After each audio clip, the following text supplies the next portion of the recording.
अस्सलाम वालेकुम, मैं हूं शाहजेब खानजादा। सियासी मैदान से आज एक बड़ी खबर आ गई है। इमरान खान ने बिलाखिर लॉन्ग मार्च की तारीख का ऐलान कर दिया है। आज लाहौर में न्यूज़ कॉन्फ्रेंस करते हुए इमरान खान ने कहा कि मैंने फैसला किया है कि जुम्मे को लॉन्ग मार्च कर रहा हूं। लिबर्टी चौक लाहौर से हमारा लॉन्ग मार्च शुरू होगा।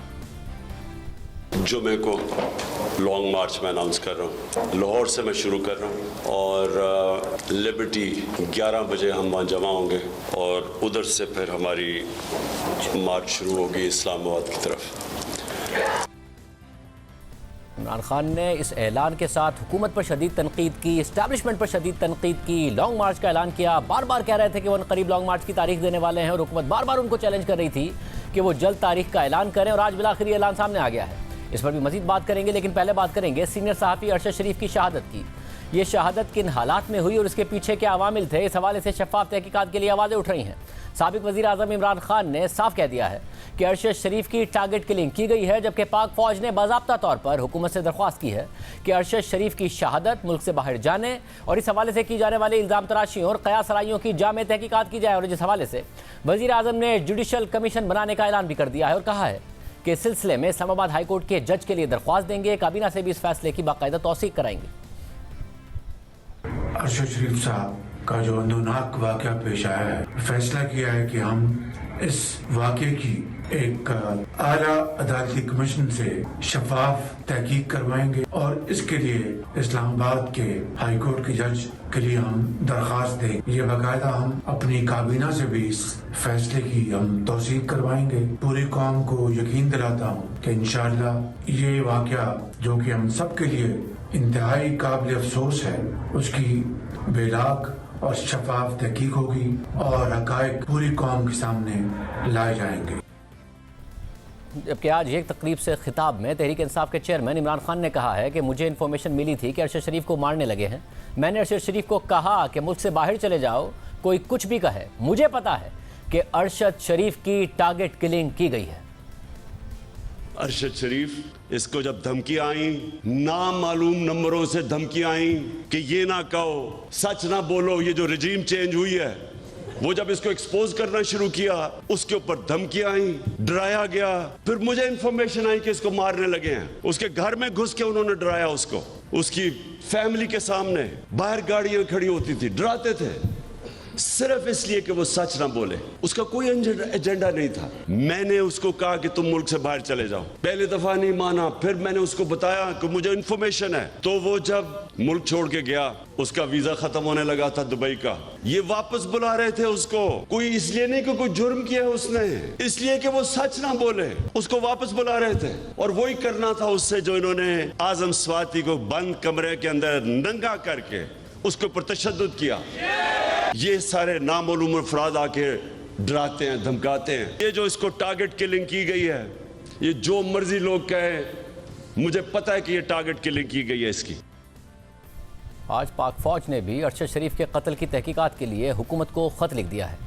GHQ की जानिब से हुकूमत को अरशद शरीफ के कत्ल के मामले की मुकम्मल तहकीकात के लिए लिखे गए खत में अरशद शरीफ के मामले पर कमीशन बनाने की इस्तदा की गई है। खत में कहा गया है कि इस मामले का इल्ज़ाम इदारों पर लगाने वालों के खिलाफ भी सख्त कार्रवाई की जाए। जबकि DG ISPR lieutenant general Babar Iftikhar ने भी कहा है कि तहकीकात इस बात की भी होनी चाहिए कि अरशद शरीफ को जाना क्यों पड़ा और इससे फ़ायदा कौन उठा रहा है।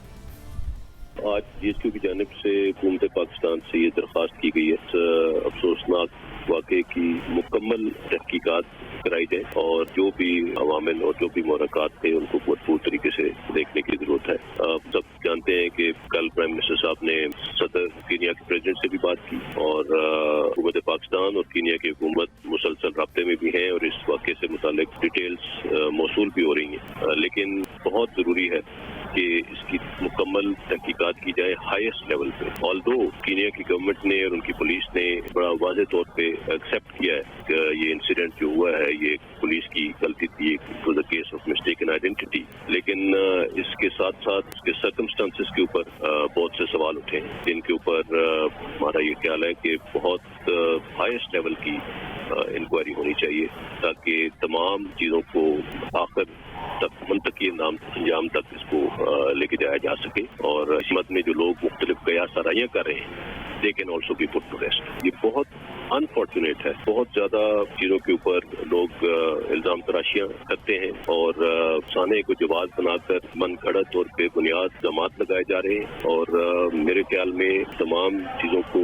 टैकल करने के लिए एक थॉरो इन्वेस्टिगेशन और थॉरो तहकीक बहुत ज़रूरी है ताकि इन सबको ये जवाब मिल सके। और मैं ये समझता हूँ कि ये तहकीकात सिर्फ इन्हीं सर्कमस्टांसेस की नहीं होनी चाहिए कि वहाँ पे क्या हुआ, बल्कि इन सर्कमस्टांसेस की भी होनी चाहिए कि अरशद शरीफ साहब को पाकिस्तान से जाना क्यों पड़ा, किसने उनको मजबूर किया यहाँ से जाने पे, वो कैसे गए, इस दौरान कहाँ पे रहे, what were the circumstances leading to this incident, ये सारा कुछ कैसे हुआ। बिकॉज इन तमाम स्टेजेस पे बार बार कोई ना कोई जवाब बनाकर at the end of the day इल्जाम तराशी शुरू कर दी जाती है और इदारे की जानिब इल्जाम तराशी की जाती है। So this speculation has to come to rest and we have to put it to an end. इसी वजह से हमने ये हुकूमत पाकिस्तान से रिक्वेस्ट की कि जो लोग ये इल्जाम तराशियां कर रहे हैं और जिन बगैर किसी एविडेंस के मन घड़त इल्जाम लगा रहे हैं, उनके खिलाफ पूरी कानूनी कार्रवाई की। चिकना ये है इस अफसोसनाक वाक़े को बुनियाद बनाकर कौन फायदा उठा रहा है, किसको, who is the beneficiary of this thing, जो ये स्मेयर कैंपेन चलाई जा रही है। इस वक्त कीनिया में आईपोआ नामी इदारा यानी independent policing oversight authority Arshad Sharif के कत्ल से मुतालिक तहकीकात कर रहा है, मगर कीनिया में मुख्तलिफ सियासतदान और रुकने पार्लियामेंट दावा कर रहे हैं कि यह मामला इस इदारे से आगे का है। आज कीनिया के रुकने पार्लियामेंट यूसुफ हसन ने दावा किया कि अरशद शरीफ समेत दीगर वाक़यात की तहकीकात के लिए कमीशन तश्कील दिया जाना चाहिए।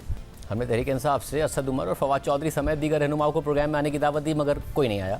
इस सारी सूरत हाल पर बात करेंगे साबिक वज़ीर आज़म और नून लीग के सीनियर नायब सदर शाहिद खाकान अब्बासी हमारे साथ मौजूद। भाई साहब बहुत शुक्रिया शो में ज्वाइन करने के लिए। भाई साहब, इमरान खान साहब ने लॉन्ग मार्च का ऐलान कर दिया है, जुम्मे से लॉन्ग मार्च होगा, लाहौर से शुरू होगा, पंजाब में हुकूमत उनकी है, आप लोग बच पाएंगे, हुकूमत बच पाएगी? नहीं, बहुत कोशिश कर लें इमरान खान साहब, लॉन्ग मार्च करें, जो मर्ज़ी करें। मुल्क में एक हुकूमत है जो आइन के मुताबिक आई है और इंशाल्लाह हुकूमत रहेगी। लॉन्ग मार्च से हुकूमत नहीं जाती, ये रवायत हमने अगर डाल दी तो फिर मुल्क में ना सियासत बचेगी ना जमहूरियत बचेगी।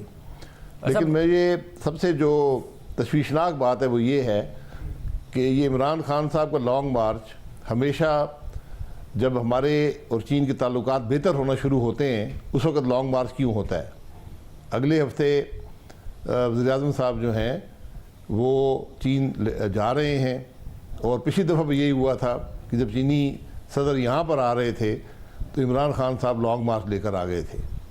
तो ज़रा इसकी भी तहकीकात कर लें कि क्या अज़ाइम है इमरान खान साहब की। वैसे मगर इमरान खान साहब काफ़ी अरसे से कह रहे हैं कि मैंने लॉन्ग मार्च करना है। ज़ाहिर वज़ीर आज़म के जो चीन के दौरे का मामला है वो अब से कुछ दिन पहले अनाउंस हुआ है, कोई 2-3 हफ्ते पहले। खान साहब पहले से कह रहे थे कि मैं आऊँगा लॉन्ग मार्च लेकर।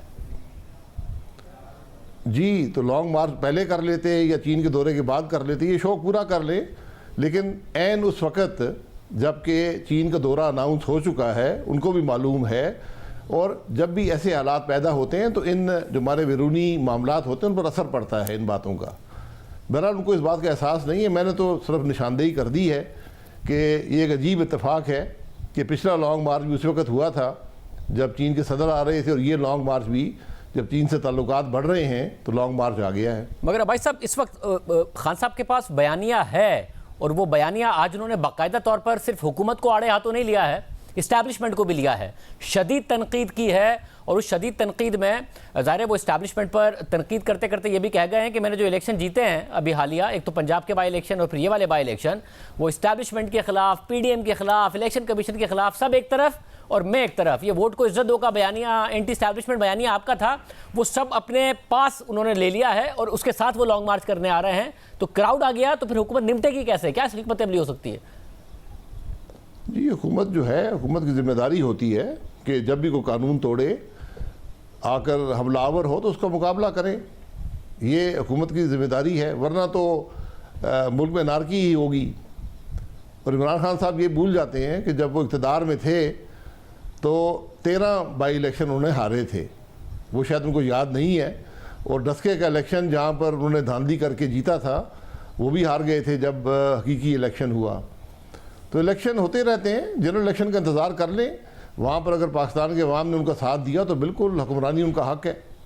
सर मगर ज़ाहिर इलेक्शन तो उसी सूरत में जीतेंगे जब पाकिस्तान के अवाम साथ देंगे, मगर लॉन्ग मार्च से आप मुतासिर होने से उसी सूरत में बच पाएंगे जब इदारे आपका साथ देंगे, क्योंकि पुलिस आपने सिंध से तो मंगा ली है, इस्लामाबाद पुलिस की इतनी स्ट्रेंथ नहीं है, सिंध से भी उतनी स्ट्रेंथ नहीं है जितने लोग मुमकिन तौर पर इमरान खान साहब लाने का दावा कर रहे हैं, पंजाब हुकूमत आपके साथ नहीं, खैबर पख्तूनख्वा आपके साथ नहीं, तो आप इतने कॉन्फिडेंट हैं कि एक तो इमरान खान साहब अपने आप के लिए एंटी एस्टैब्लिशमेंट का तासुर दे रहे हैं और आपको उनको आपका हैंडलर कह रहे हैं, और दूसरी तरफ क्या आप इतना कम से कम एतमाद है कि वो सपोर्ट मिलेगी, अगर ह्यूमन रिसोर्स की सपोर्ट चाहिए होगी, फोर्सेस की सपोर्ट चाहिए होगी आप लोगों को? देखिए, जो भी इदारे रियासती इदारे हैं, जो आइनी इदारे हैं, उनकी ज़िम्मेदारी होती है कि हुकूमत का दिफा करें। अगर वो नहीं करेंगे तो अपनी ज़िम्मेदारी पूरी नहीं करेंगे, फिर तो कल किसी को इजाज़त होगी कि हमारे मुल्क पर हमलावर हो जाए, दारुल हुकूमत पर जो भी 10, 20, 30 हज़ार आदमी ले आए और तवक्को ये करे कि हुकूमत मेरे हवाले कर दी जाएगी। ये दिल्ली का तख्त नहीं है कि जो वहाँ पहुँच गया और उसने कब्ज़ा कर लिया तो वो हुक्मरान हो जाता है। इस बात का एहसास इमरान खान साहब खुद भी कर लें कि वो क्या बात कर रहे हैं और किस तरफ इशारे कर रहे हैं। अच्छा, इदराक वो डायरेक्ट ही कर रहे हैं, इदराक क्या करेंगे? वो एक दफ़ा आज तकरीर में किया, फिर आज प्रेस कॉन्फ्रेंस में भी किया। वो तो जो उनके सेनेटर हैं आज़म सवाती साहब, उनके साथ जो हुआ, तो ना तो आज़म सवाती साहब ने आप लोगों के ऊपर इल्ज़ाम लगाया, ना इमरान खान साहब ने। वो तो वाज़ेह तौर पर कह रहे हैं कि ये एजेंसियाँ कर रही हैं, वो कपड़े उतारती हैं। वो फिर आज जिक्र भी कर रहे थे, कभी मिस्टर एक्स मिस्टर वाई, आज एक नया नाम दे दिया। तो खान साहब कोई लगी लिपटी तो कर नहीं रहे हैं जिसका उन्हें इदराक नहीं होगा। इदराक है, इसलिए ये सारी की सारी बातें कह रहे हैं। तो खान साहब इतराफ़ करें ना कि उनकी हुकूमत में जो राना सनाउल्लाह पर 16 किलो हीरोइन डाली गई, वो किसने डाली थी? इनके वज़रा ने कहा था हमने डाली है। हम सबको जब गिरफ़्तार किया गया तो इमरान खान साहब ने कहा था मैंने गिरफ़्तार किया इन सबको। तो ये बातें भूल जाते हैं। अगर आज आज़म सवाती साहब के साथ कोई भी तशद्दुद हुआ है, हम उसकी मुकम्मल मज़म्मत करते हैं। किसी को हक़ हासिल नहीं है कि किसी शख्स पर तशद्दुद कर सके, ख़ास तौर पर पार्लिमान के मेंबरान पर तशद्दुद कर सके। तो इसलिए अगर कोई ऐसी बात है, वो पर्चे की दरख्वास्त दें, इंक्वायरी की दरख्वास्त दें। हुकूमत का ज़िम्मेदारी है कि उसकी तहकीक करे और उस बात की तह तक पहुँचे। ये पहले भी इल्ज़ाम लगा था जब एक दूसरे साहब गिरफ़्तार हुए थे, तो यही बातें इमरान खान साहब ने की थी। उसके बाद ना वो साहब नज़र आए हैं, ना इमरान खान साहब नज़र आए हैं। तो आज़म सवाती साहब भाई साहब, इस सारी सिचुएशन में जी जो आपकी गवर्नमेंट नज़र आती है, वो या तो अब नज़र आएगा कि एक ऐसी हुकूमत है जो कि अपोजिशन पर क्रैकडाउन कर रही है, उनके लोगों को गिरफ्तार कर रही है, फिर उसके ऊपर तशद्दुद करती है। अगर आप अपने ऊपर इल्ज़ाम नहीं लेंगे तो फिर एक ऐसी हुकूमत के तौर पर नज़र आते हैं कि जो कठपुतली है, कि जिसके दौर में गिरफ्तारियां हो जाती हैं, गिरफ्तारी पुलिस करती है, तशद्दुद कोई और करता है, उठा के कोई और ले जाता है, कपड़े कोई और उतारता है। तो आपकी हुकूमत की पिक्चर सही कैसे नज़र आएगी दोनों सूरतों में? नहीं, मैं यही कह रहा हूँ ना कि अगर ऐसा वाक़या हुआ है तो हम उसकी मज़म्मत भी करते हैं और उसकी तहकीक भी ज़रूरी है। जुडिशल कमीशन बनाएं, जो मर्ज़ी बनाएं, लेकिन कोई दरख्वास्त तो दें ना कि ये बात हुई है। आज़म सवाती साहब दरख्वास्त दे दें, जज को दे दें, किसी थाने में दे दें, ताकि उसकी तहकीक की जाए। इस तरफ इमरान खान साहब के कहने से तो बात नहीं होगी ना, वो तो पहले भी ये बातें बहुत सी करते रहे हैं।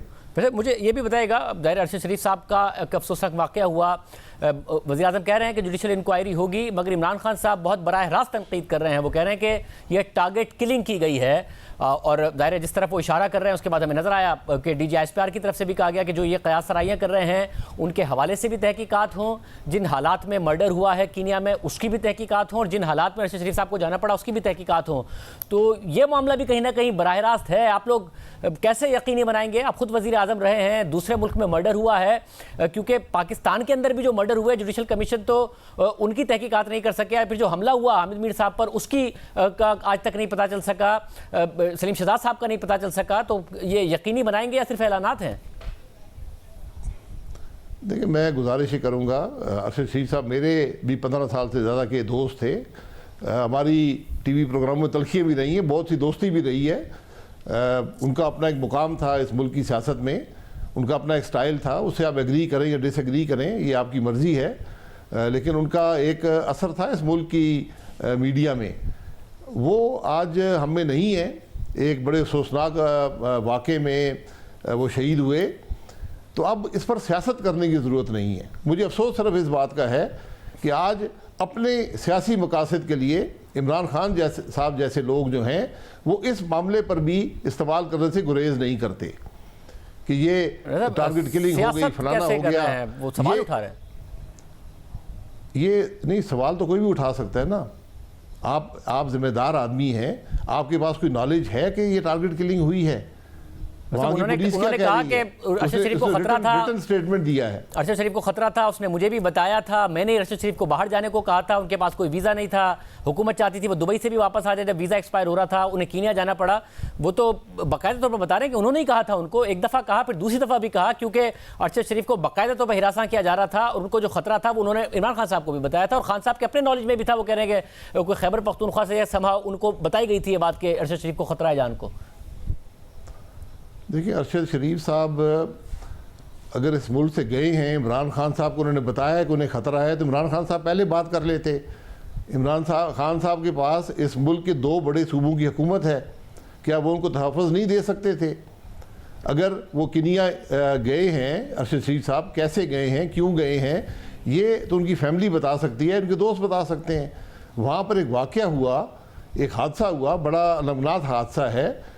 उनकी पुलिस ने बड़ी वाज़ेह रिपोर्ट दी है कि ये वाक़या हुआ है, उन्होंने डिटेल्स भी दी हैं और कुछ उसमें इबाहम भी उस बारे मामले में है कि अगर वहाँ पर फायरिंग हुई तो उसके 1 घंटे बाद तक जो शख्स गाड़ी चला रहा था वो कौन था, वो कहाँ पर ले गया, उसने अस्पताल क्यों नहीं गया, ये बहुत से सवालात हैं। तो इसका ये कह देना कि टारगेट किलिंग हुई है, तो ज़रा ये वजाहत कर दें किसने टारगेट किलिंग की है, दूसरे मुल्क में की है। उनका मुल्क तो कह रहा है हमारी पुलिस ने गोली मारी है।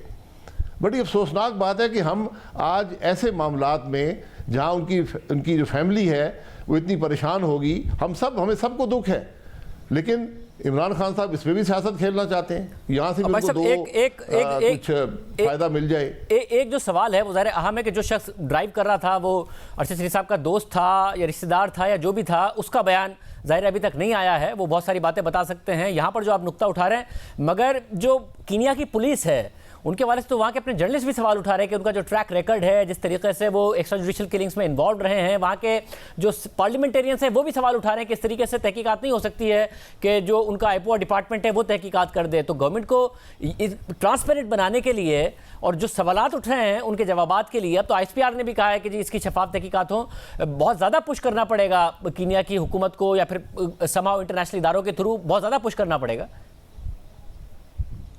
देखिए, कीनिया में पुलिस की एक्सेसेस हैं और वहाँ पर इस बारे में इदारे बने हुए हैं। वहाँ पार्लियामान में भी बात होती है कि हमारी पुलिस जो है वो एक्स्ट्रा जुडिशल किलिंग्स करती है। हमारे मुल्क में भी ये वाक़े होते थे और हमारे मुल्क में आपके सामने ये वाक़या हुआ कि इसी मुल्क की पुलिस बल्कि एक फेडरल इदारे ने राना सनाउल्लाह साहब पर 16 किलो हेरोइन डाली, इसकी भी ये भी हकीकत है। लेकिन अब ये वाक़या हो गया है। अब जो हमारी ये डिप्लोमेटिक जो हमारी फॉरेन ऑफिस है वो टेक अप कर रही है वहाँ की कीनिया की गवर्नमेंट से, और हमारी जिम्मेदारी है कि एक पाकिस्तानी शहरी के साथ ये बड़ा अलमनाक हादसा हुआ है तो इसकी तहकीकात करें। अच्छा, वो दुरुस्त है, मगर आपने जो राना सनाउल्लाह साहब की मिसाल दे रहे हैं तो उसमें तो एक पॉलिटिकल मोटिव ऑब्जेक्टिव नजर आता है ना कि राना सनाउल्लाह साहब के साथ जो किया गया एंटी नारकोटिक्स फोर्स ने वो क्यों किया। जो मेरे जनरल साहब थे जो प्रेशर करते थे शहरियार आफरीदी साहब के साथ बैठकर, जिनका आज तक एहतसाब नहीं हुआ है या कम से कम अवाम को नहीं पता चला है, वो क्यों किया, इसमें क्या मोटिव हो सकता है कीनिया की पुलिस का जो अरशद शरीफ साहब के खिलाफ वो कार्रवाई करेगी? नहीं, मैंने बताया ना कि हमारे भी ये सारी जो हुकूमतें होती हैं, इमरान खान साहब की हुकूमत थी, उनकी हुकूमत के दौर में मुल्क की ANF ने इस मुल्क के एक सीनियर पार्लियामेंटेरियन पर हेरोइन डाली। ये एक्सेसेस हैं, ये इदारों की एक्सेसेस हैं। वहाँ भी जो पार्लियामान के मेंबरान हैं वो कह रहे हैं कि हमारी पुलिस भी एक्सेसेस करती है, एक्स्ट्रा जुडिशल किलिंग्स करती है, इसलिए वो भी ये चाहते हैं कि इस वाक़े की तहकीकात हो। हमारी हुकूमत भी यही चाहती है, बल्कि प्राइम मिनिस्टर साहब ने कमीशन मुकर्रर किया है, वो भी इस हक़ाइक़ को देखेगा और मुझे पूरा यकीन है कि हमारा फॉरेन ऑफिस जो है वो कीनियन अथॉरिटीज़ के साथ मिलकर इस वाक़े की तह तक पहुँचेगा कि हक़ाइक़ तो सामने आए कि ये हुआ क्या। और भाई साहब, आपकी हुकूमत में ये हो रहा हो कि ज़ाहिर है जो मल्टीपल FIRs होती हैं, मुख्तलिफ शहरों में FIRs हो रही हैं जर्नलिस्ट के अगेंस्ट, मुल्क में कवानीन मौजूद हैं कि अगर किसी ने कानून तोड़ा है तो उसे प्रोसिक्यूट किया जा सकता है। ये भी तो सवाल उठेगा ना, जो कि ISPR भी उठा रहा है कि किन हालात में उनको भागना पड़ा। अब ज़ाहिर है जो सवालात उठ रहे हैं वो इदारों के किरदार पर भी खुद उठ रहे हैं कि किन हालात में भागना पड़ा। कि आपकी हुकूमत की जिम्मेदारी थी जिसकी वजह से उन्हें हुकूमत से भागना पड़ा, या किसी और की जिम्मेदारी थी जिसकी वजह से उन्हें भागना पड़ा? जी, यही जो कमीशन बनाया है वज़ीर-ए-आज़म साहब ने, जो एक जुडिशल कमीशन की बात वो कर रहे हैं, वो इस बात की तह तक पहुँचेगा। अगर अरशद शरीफ साहब मुल्क छोड़कर किसी थ्रेट के ज़रिए गए हैं, किसी थ्रेट की वजह से गए हैं, तो कौन थ्रेट करने वाला था, ये सब हक़ाइक़ सामने आने चाहिए। ये मुमकिन नहीं है कि एक जमहूरी मुल्क में इस किस्म के वाक़यात हों। बहुत शुक्रिया भाई साहब, हमारे साथ मौजूद थे। इमरान खान का जो लॉन्ग मार्च है जुम्मे को, उस हवाले से भी बात की, वो कितना बड़ा ख़तरा हो सकता है हुकूमत के लिए, इस पर मज़ीद तज़्ज़िया हासिल करेंगे एक ब्रेक के बाद। आज सुबह ही राना सनाउल्लाह साहब ने दावा किया था कि इमरान खान साहब खुद फंस गए हैं, उन्हें समझ में नहीं आ रहा क्या करें, और इमरान खान साहब ने अब अनाउंस कर दिया है कि जुम्मे को उनका लॉन्ग मार्च लाहौर से शुरू होगा। हमारे साथ सीनियर साथी तज़्ज़ियाकार मुजीबुर रहमान शामी साहब और सुहेल बड़ाई साहब मौजूद हैं। आप दोनों का बहुत शुक्रिया। शामी साहब, खान साहब ने अनाउंस कर दिया, हुकूमत तो कहती है फंस गए हैं, ये लोग नहीं ला पाएंगे या फिर नाकाम होंगे, हुकूमत नहीं गिरा पाएंगे। खान साहब ने ऐलान कर दिया, आप ख्याल में ख़तरा है हुकूमत को या नहीं है? देखिए, जब लॉन्ग मार्च होगा और लोग इकट्ठे होंगे तो फिर उसके बाद कोई सूरत हाल भी पैदा हो सकती है, तो ख़तरा तो मौजूद है। अब ये तो हो नहीं सकता कि लोग इकट्ठे हों, पुरअमन तरीक़े से बावजू होकर रवाना हो जाएं और रास्ते में कोई हंगामा भी ना हो और इस्लामाबाद पहुँचें तो वहाँ भी इत्मीनान से बैठ जाएं खुद व खुशू के साथ। तो जहाँ लोग होंगे वहाँ हंगामा हो सकता है, तसादुम हो सकता है और ख़तरा हो सकता है, और इस ख़तरे के कोई भी नताज हो सकते हैं। ये सारे इम्कानात हैं जिनको नज़रअंदाज नहीं किया जा सकता। भाई साहब, आप क्या कहिएगा, ख़तरा है हुकूमत को? नहीं, देखें, लॉन्ग मार्च तो टफ़ ही होगा हुकूमत के लिए। चाहे देखें 15,000 बंदा भी अगर इस्लामाबाद आ जाए, जो कि कुछ भी ज़्यादा नहीं है, 50,000 तो आम बात है, तो अगर इतना भी आ गया तो मुश्किल होगा हुकूमत के लिए हैंडल करना।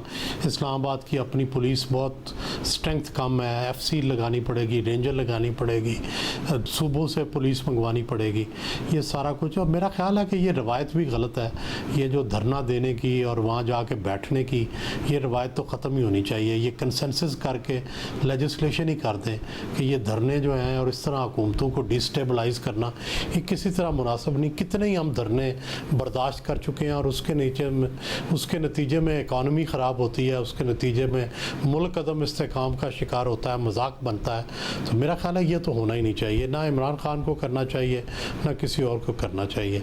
और इसका जो शाहजेब साहब, जो सबसे ख़तरनाक पहलू है कि धरने का मतलब वायलेंस होगा, और अब अगर वायलेंस हुई, फ़र्ज़ करो कुछ बंदे मर गए, तो इसका इल्ज़ाम किस पे आएगा? हुकूमत पे ज़ाहिर इल्ज़ाम आएगा और हालात ख़राब होंगे और तलखी बढ़ेगी और मामलात बढ़ेंगे। ये हो नहीं सकता कि इस दफ़ा धरना पुरअमन हो। जितने मुल्क के हालात ख़राब हैं, जितनी तलखी है, मेरा ख्याल है कि इस दफ़ा पुरअमन नहीं धरना होगा। इस दफ़ा कुछ ना कुछ तलखी होगी, वायलेंस होगी, और तशद्दुद के नतीजे में पाकिस्तान के अंदर मज़ीद तलखियों में इजाफा होगा। साहब, अब दोनों की राय है कि वायलेंस का बड़ा खतरा मौजूद है, फिर नंबर मैटर करता है या नहीं करता है? क्योंकि ज़ाहिर गवर्नमेंट को बड़ा एतमाद था कि एक फटीक फैक्टर आ गया है तहरीक इंसाफ के प्रोटेस्ट में, इमरान खान साहब डिस्क्वालीफाई हुए तब भी लोग नहीं निकले थे, तो नंबर मैटर नहीं करता है? इतना खान साहब क्राउड ले आएंगे कि जिसकी वजह से हुकूमत खतरे में पड़ सकती है, या नंबर मैटर करता है कि खान साहब लोग कितने निकालने में कामयाब होंगे? देखें, अगर लोग बहुत भारी तादाद में होंगे तो उसके और असरात होंगे, लेकिन अगर लोग कम तादाद में हैं और वहाँ इस्लामाबाद में बस पहुँचते हैं तो कोई इम्पैक्ट उनका नहीं होगा। तो ये हम इस बारे में कोई तयक्कुन से बात कर नहीं सकते, क्योंकि खान साहब ने जो ऐलान किया है, अचानक उन्होंने ये कॉल दी है, इसका मतलब कुछ तैयारी तो उन्होंने भी की होगी। तो अगर बड़ी तादाद में लोग निकलते हैं और वो उनके साथ चलते हैं तो फिर तो मामला मुख्तलिफ होगा। लेकिन अगर बड़ी तादाद में लोग नहीं निकलते या इस्लामाबाद नहीं पहुंचते तो फिर हुकूमत के लिए उसमें कुछ ना कुछ बचाव का पहलू निकल आएगा, लेकिन एक बेयकीनी तो पैदा हो जाएगी और कुछ मालूम नहीं होगा कि क्या नतीजा निकलने वाला है, कौन किससे उलझेगा, कब उलझेगा, कहाँ उलझेगा और उसका अंजाम क्या होगा। बड़े साहब, आप बताइएगा, खान साहब ज़ाहिर मुसलसल 6 महीने से प्रोटेस्ट कर रहे हैं और लोग निकले भी हैं, मगर जब वो डिस्क्वालीफाई हुए तो लोग नहीं निकले, तो एक प्रोटेस्ट फटीग आपको नज़र आती है? आपको लगता है कि बहुत लोग निकलेंगे? खान साहब ने बड़ी तैयारी की है। नहीं, फटीक तो डेफिनेटली है इतना निकाल के, लेकिन देखिए जब अगर वो तैयारी करके आएंगे, अगर फ़र्ज़ करें हर जगह की तंजीमें बसों में लोगों को लेके आएँ या हर जगह, तो और आगे से पंजाब पुलिस भी रोकने वाली नहीं होगी और फ्रंटियर पुलिस भी, के पी पुलिस भी रोकने वाली नहीं होगी, तो लोग इस्लामाबाद पहुँच जाएंगे। आप कैपिटल में लोगों को आने से फिर कैसे रोक सकेंगे? तो ये बहुत बड़ी तादाद हो जाएगी। मैं तो इससे बड़ा खौफज़दा हूँ। मैं समझता हूँ कि ये बड़ा ख़तरनाक है, मुल्क के लिए ये अच्छा नहीं है। और दूसरा ये है कि 2 सूबे धावा बोल रहे होंगे, 2 सूबों की सूबाई हुकूमतें जो हैं वो सपोर्ट कर रही होंगी और कैपिटल पर जो है वो हमला हो रहा होगा। तो ये सारी जो सूरत हाल है, ये सिवाय दुनिया भर में मजाक उड़ाने के और तो कुछ नहीं होगा। साहब, इस पूरी सिचुएशन में आपको लग रहा है हर गुजरते दिन के साथ हुकूमत ग्राउंड लूज कर रही है, या कहीं ना कहीं आपको लगता है कि कदम जमाने में कामयाब भी हो रही है? आप ख्याल में अनपॉपुलर हो रही है, ग्राउंड लूज कर रही है, या कहीं ना कहीं कदम जम रहे हैं? नहीं, हुकूमत जो है मेरा ख्याल है कि उसकी जो भी सूरत हाल थी उसमें तो कुछ बेहतरी लगी है। कुछ थोड़ी सी जो भाग दौड़ हुई है और कुछ ना कुछ हालात में जब ठहराव आने लगता है तो को हंगामा बर्पा हो जाता है। तो हुकूमत उतनी कमज़ोर नहीं है लेकिन उतनी मजबूत भी नहीं है। तो देखें, सूबे जो हैं दोनों, एक तरफ KPK है, एक तरफ पंजाब है, और उनमें हुकूमतें हैं PTI की या उसके सपोर्टर्स की या कोलिशन हुकूमतें हैं। तो अब अगर वहाँ से लोग बसों पे चढ़ के धावा बोलते हैं, तो जिस तरह भी सोहेल कह रहे थे, देखिए ये तो पाकिस्तान के दस्तूर के लिए भी एक चैलेंज है, पाकिस्तान की अदलिया के लिए भी एक चैलेंज है, पाकिस्तान के अदारों के लिए भी एक चैलेंज है। यानी ये क्या होगा, क्या हम क्या तमाशा लगाएंगे और क्या तमाशा दिखाएंगे? नाकामी इश्क या कामयाबी दोनों का हासिल खाना खराबी। कभी इस तरह दुनिया में होता है कि आप धावा बोलें और कहें कि जनाब हुकूमत उलट देंगे? ऐसा नहीं होता।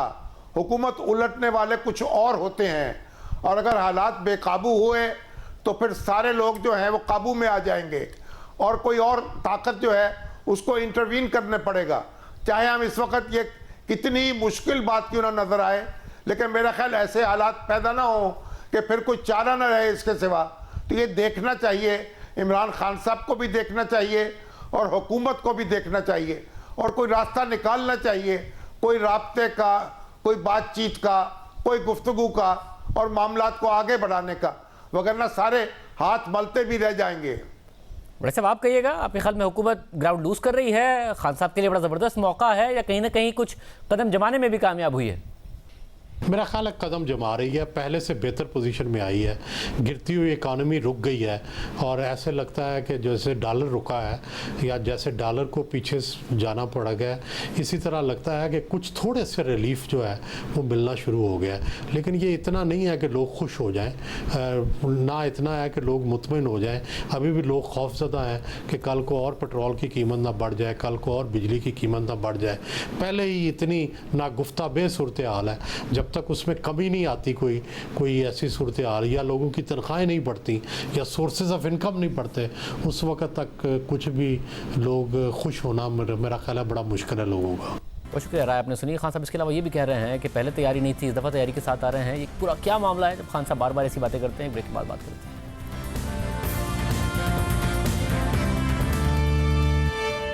इमरान खान ने फिर सड़कों पर आने का ऐलान कर दिया है, लॉन्ग मार्च की तारीख दे दी है। कौम को वही ख्वाब दिखा रहे हैं जो 2018 से पहले दिखाए थे, मगर हुकूमत मिलने के बाद अपने मंशूर और अपने तमाम वादों से मुकर गए थे और सिर्फ अपनी ताकत और अपना इक़्तिदार दिखाने और बचाने में लग गए थे। इमरान खान ने मौजूदा हुकूमत के खिलाफ मई में भी एक लॉन्ग मार्च किया था, मगर उनका वो लॉन्ग मार्च नाकाम हो गया था। इमरान खान ने आज दोबारा दावा किया कि अगर हम लॉन्ग मार्च ख़त्म ना करते तो अगले दिन खून खराबा हो जाता। हमने एक पुरअमन एहतजाज किया 25 मई को, जो उन्होंने तशद्दुद किया हमारे ऊपर। उसके बाद उसके अगले दिन मैं अगर वो ना उस वक्त उसको कॉल ऑफ करता तो अगले दिन वाकई इस मुल्क के अंदर इंतशार होना था, मुल्क में खून होना था अगले दिन। लेकिन इससे पहले इमरान खान मान चुके हैं कि 25 मई को उनकी तैयारी नहीं थी, अब तैयारी के साथ आएंगे।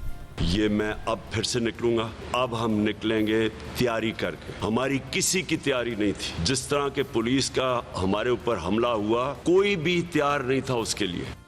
इमरान खान ने ये रिवायत बना दी है कि वो हर नाकामी के बाद कहते हैं कि उनकी तैयारी नहीं थी, अब तैयारी हो गई है, पहले जो गलती की थी वो अब नहीं दोहराएंगे। 2018 के इलेक्शन में टिकट्स की तकसीम के मामले पर इमरान खान का आज मौक़िफ़ है कि 2018 में हमने टिकट्स के मामले पर बहुत गलतियां की, मैं कैंपेन में मसरूफ़ था इसलिए तवज्जो नहीं दे सका, मगर इस बार टिकट मैं खुद दूंगा और सिर्फ मेरिट पर दूंगा। मगर 2018 में इमरान खान ने खुद कहा था कि मेरी सरबराही में पार्टी के पार्लिमानी बोर्ड ने मेरिट का पूरा ख्याल रखकर बेहतरीन उम्मीदवारों को टिकट्स दिए हैं।